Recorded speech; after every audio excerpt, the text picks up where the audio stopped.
മനസ്സിനെ ഞെക്കുന്ന ഒരു കാര്യം അവതരിപ്പിക്കാനാണ് ഞാൻ ഇവിടെ വന്നത്. ഞെട്ടരുത്. അപ്പൊ തുടങ്ങാം. തുടങ്ങിക്കോ.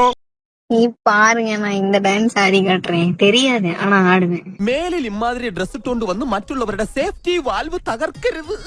Please go. ஹீரோ கலர் துணி போய் போய் എന്തോന്നടാ ഇതൊക്കെ? നാണക്കേട്. നാരായണ നാരായണ.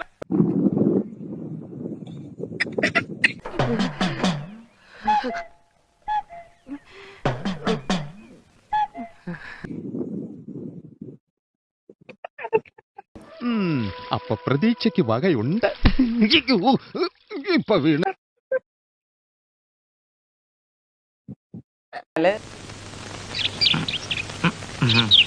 പറയടി. ഞാൻ പറയട്ടെ. എല്ലാവർക്കും സന്തോഷമായല്ലോ. എനിക്ക് സന്തോഷമായി. എല്ലാവർക്കും പിരിഞ്ഞു പോവാം. ഞാൻ